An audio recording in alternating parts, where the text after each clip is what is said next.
All right, everyone, this little pup is Marley. So cute. She's doing some serious whining in the playpen and in crate. And so we're just working on some impulse control. Even if she didn't need to be crated, you're going to see some great problem solving in this exercise that is crucial to having a balanced dog, that it becomes resilient and has confidence and can do things on command. And so anyway, we are just putting food in the crate and she's following food in. She's got no problem with going in, though she's a little suspicious. She's got a bit of a suspicious nature. But it's several repetitions of following food in and being able to come right back out. And here is what changes everything for many dogs: when you close the door. Now, she didn't get it as fast as a lot of puppies do, and that's so much because of her temperament and her breed. She wants to do what she wants. She's like, fine, I'll go to the back corner to find a way out of here.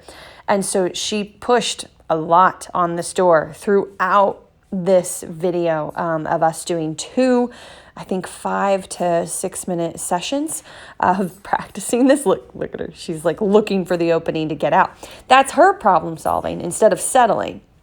Now, right here, I'm trying to speed up the process a bit because she knows sit really well. And she's like, nope, I don't know sit and crate. I want out of here.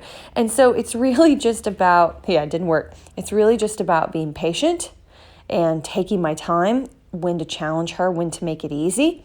But she's not coming out till she gives me a brief pause. That's what will start to get her brain moving in a different direction, a more patient, more observant, aware of her environment type of direction. And so I am trying to lure her more with food. And look, right here, I start breaking off pieces and giving to her. And then I let her come right out. So that way, instead of the wait, I get the sit. So I'm just like making little choices to try to make this easier for her. And she goes right in again for the food. She doesn't always, you'll see. And I let her come right back out. And I think we did a few of those. But anyway, you just want to mix it up. And so sometimes she can go in, come right back out, and other times she has to wait with the door. But look at her problem solving.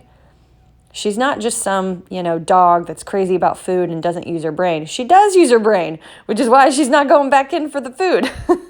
So what do? I just pick her up and put her in. I mean, at the end of the day, she's going to go in. The more that we do this, she'll go in on her own, piece of cake. You're going to see that later.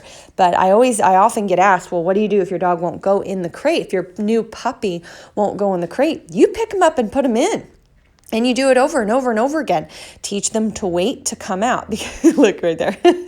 Because what happens is they learn, even though they have to wait for permission to come out, they learn that they will always get to come out when you do several repetitions over and over again.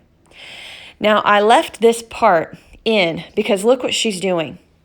She's comfortable enough to get all the crumbs that were left in her crate. So it's not like she's panicky, anxious, or has a serious issue with crate. She just doesn't want to be in it. She doesn't want to be locked in it. She wants to do what she wants when she wants. And so that kind of just showed that, her getting the food once the door was shut and she realized she wasn't coming out. She was happy to pick up food. Dogs or puppies with real anxiety, they won't pick up food like that. They're so focused on getting out. She's actually very sound of mind, really using her brain. She's just using it to what she wants to do instead of listening to what I'm asking. But it gets better. Now, you guys can rewatch this if you'd like to actually focus on what I'm doing rather than just me talking. But this is our second session right here. She got a break, and that's why she started just going right in again for food, because she got a break and it's her second session.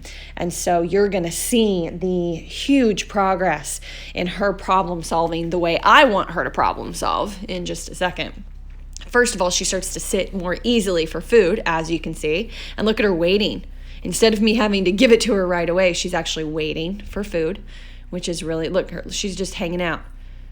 This is a huge step up in progress. It just shows how she's not really anxious about the crate itself. She just doesn't want to be locked in when she doesn't choose to be.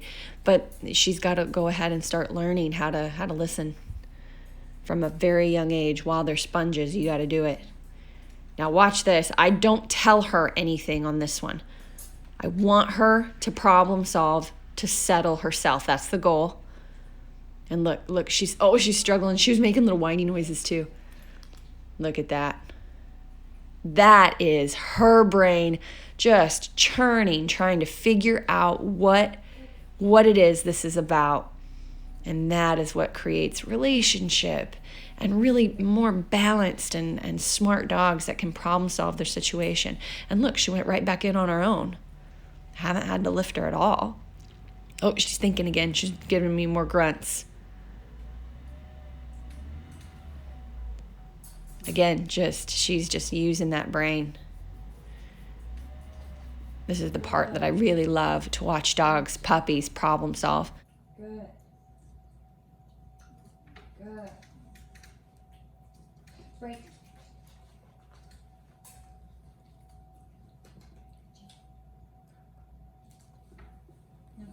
I just take advantage of this moment right here with her being pushy to block her. She's trying to get to the treat pouch. And it's like, nope. And so instead, to get the food, she's got to go and crate. But she's still going right in. Anyway, guys, I hope this gave you some tips that you can use if you've got a puppy that's a bit willful at home. Don't give up.